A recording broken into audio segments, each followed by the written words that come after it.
اگر دنبال این هستی که بدونی مهاجرت از طریق لاتاری چه چالشایی میتونه داشته باشه برات، تو این ویدیو با من همراه باش.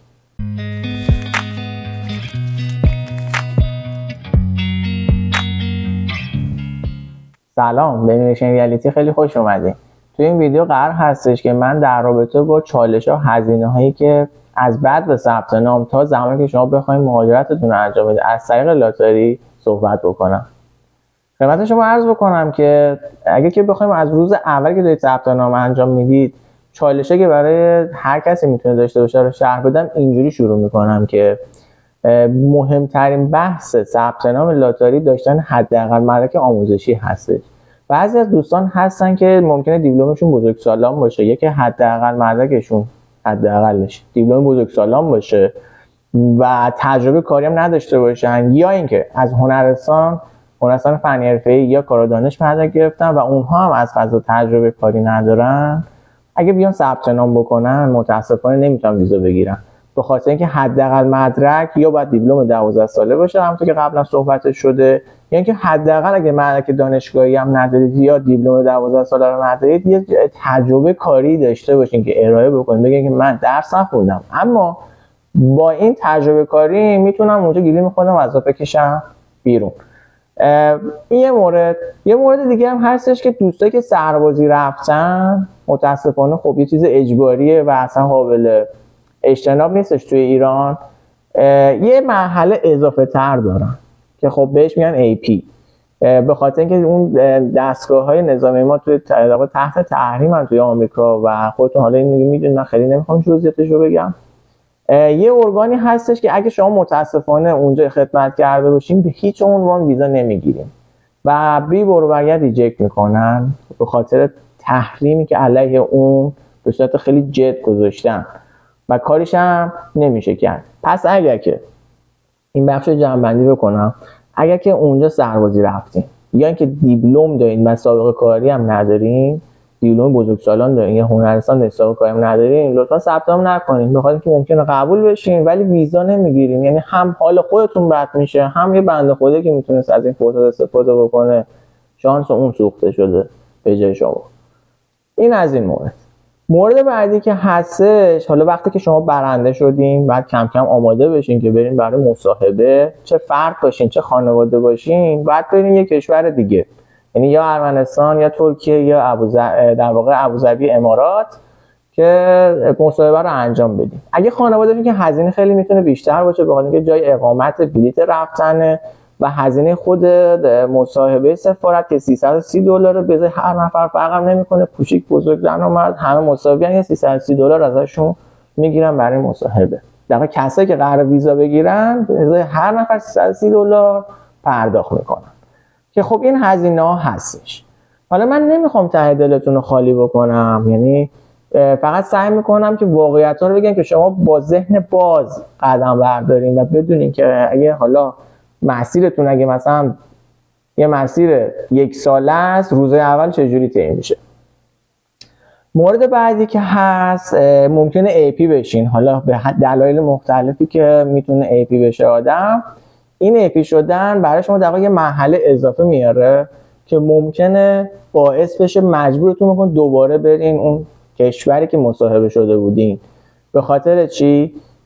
اگه که زیر 6 ماه مثلا جواب اپیتون بیاد و کلیر بشین، میتونید ویزاتون رو پیکاپ بکنین، یعنی اصلا خودتون نرین به این مؤسسات پاسپورتتون رو بدین و کارو انجام میدن. اما اگه که 6 ماه بگذره نیاز هست که شما دوباره مدیکالتون رو انجام بدین و باید دوباره برین هزینه بکنین، دوباره همه چیزی که توی روز مصاحبه انجام دادی بودین برای حالا رفتن و اینا بجز خود مصاحبه هزینه ها رو دوباره تکرار میکنین.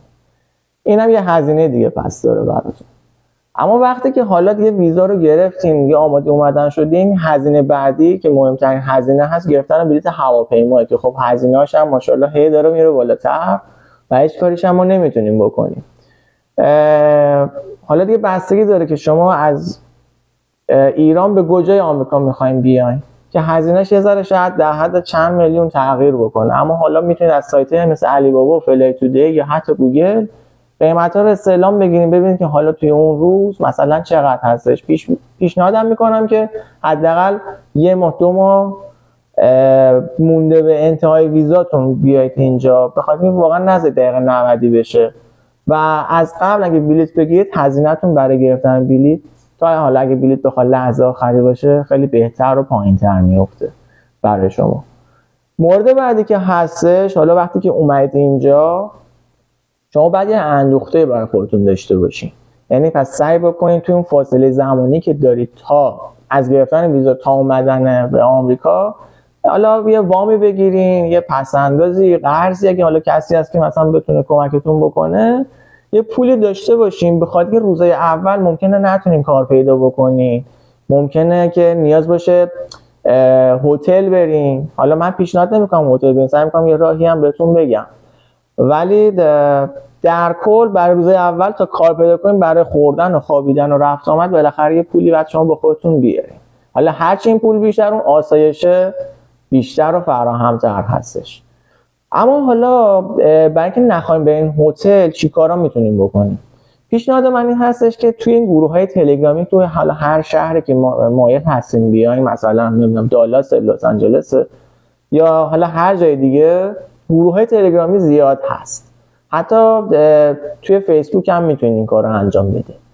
برین اونجا ببینید کسی هستن که دنبال همخونه میگردن. مثلا اگه مجرد هستین میتونید روز اول رو، درست سخته ولی میتونید اونجا برین، هزینه خیلی کمتری بدین تا حالا سر کار که رفتین بعد مستقل بشین برای خودتون.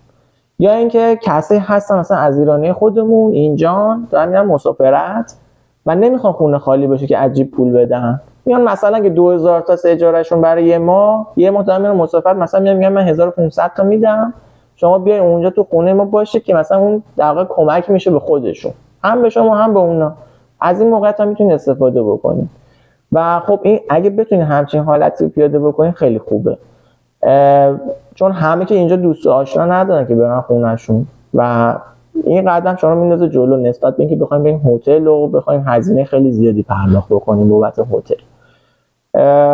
یه موردم حالا توی پرانتز بگم، آدرس PS260 رو که مثلا میدید خب میتونید آدرس یه هتل یا هر جایی بدید. بعد که اومدید توی فرودگاه میتونید آدرس رو تغییر بدید، یعنی از آفیسر درخواست بکنید که تغییر بدید. اگه جای پیدا کردین که فبها، یعنی آدرس خونه که گرفتید رو میدید بهشون. اگه هم پیدا نکردین و همچنان نمیخواید توی اون هتل هم برین، وقتی که وارد اون شهر شدید اولین کار به اداره سوشال بگید که من در واقع فعلا نمیخوام به این آدرس سوشالم بره، فعلا مثلا ارسالش نکنین، شماره‌تون رو بگید، شماره سوشالتون ازشون بگید داشته باشین برای کاری حالا ثبت نام و بانک و این چیزا، ولی فعلا ارسال نشه. بعدا میتونید برید آدرس بدید که براتون ارسال بکنن. گرین کارتتون هم اون $220 رو پرداخت نکنین تا زمانی که پرداخت نکنین اون رو نمیفرستن، تا زمانی که حالا آدرستون اوکی بشه بعدش که میتونید این کار رو انجام بدید. این هم یه مورد پس برای این کار. اگه هم که بتونین خیلی سریع برید سر یه کار جنرالی، مثلا حالا با ماشین کار بکنین، دلیوری بکنین، یا که توی فروشگاه یا جای کار بکنین، زبانتون اگه ضعیف هست که به مشکل نمیخورین، بعد اگه پولتون کم هست باز به مشکل نمیخورین، چون که دیگه درآمد اینجا رو دارین. درسته یه ذره سخته، لول کاریش ممکنه پایین باشه، بهتون سخت بگذره، مخصوصا روزای اول که آدم یه ذره روحی هم درگیره، ولی این باعث میشه که بتونین حداقل رو پای خودتون وایسین اینجا و عجیب به قولی نخورین دیگه. خیلی راهگشا و کارگشاه براتون. من پیشنهادم این هستش که حداقل روز اول توقعتون رو از کار بیارین پایین، بعدن که محیط رو شناختین، با 4 نفر آشنا شدین، کمکتون میکنن، راهنماییتون میکنن، خودتون هم راهو پیدا میکنین، بالاخره کاری که دوست دارین رو پیدا میکنین. اگه هم مهارتی بلد نیستین، اگه دوست دارین مایل هستین یه مهارتی یاد بگیرین توی ایران تو فاصله قبل از اومدن که چه بهتر. دیگه اینجا با اون مهارت مثل حالا نجاری، نمیدونم حالا لوله کشی، کار فنی که خیلی خوبه، عالیه، ولی واقعا میتونید خیلی راحت کارتون رو اینجا پیش ببرین. این پیشنهاد من هستش. خودم مهارت ندارم ولی میگم ای کاش که داشتم، الان کلی جلو بودم. و مورد بعدی، سعی کنید حتما قبل از اومدن زبان رو بخونید که اینجا واقعا آدم تنهایی خیلی اذیتش میکنه.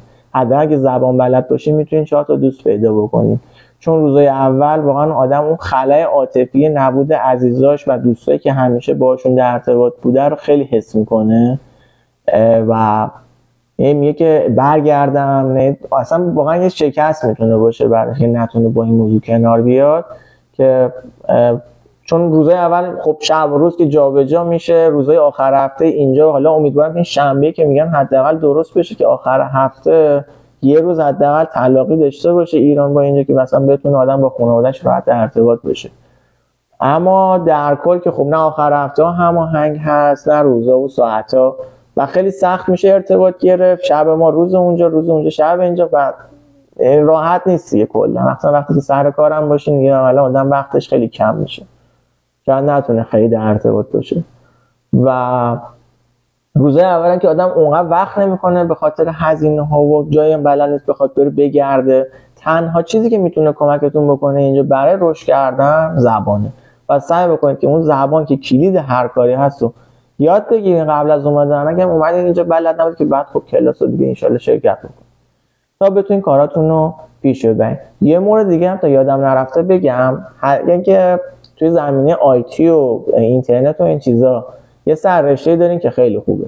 اگه ندارین حداقل این چیزایی که مربوط به کنترل کردن امورتون توی در واقع شبکه‌های اینترنتی هست، مثل کارهای بانکی و کارهای اداری و این چیزا رو یه ذره یاد بگیرین، مخصوصا چون اینجا یه ذره با ایران هم فرق میکنه این موضوعاتش، به خاطر اینکه تمام سیستم‌های مالی و اینا رو همه شما میتونید با اینترنت و تلفن اینا کارش رو انجام بدید. خیلی در واقع هکرها هستن که از این طریق میخوان شما رو به دام بندازن که حساب بانکیتون رو خالی کنن، زنگ میزنن خودشون رو مثلا کارمند بانک جام میزنن و شما فکر میکنید که کارمند بانک اطلاعاتتون رو میدن، حساب خالی میکنن. یا مثلا میاد یه جای یه چیزی آنلاین بخرید، ببینید که شبیه به سایتی هستش که باید باشه اما نیست، یه در واقع پنجره است که طلس.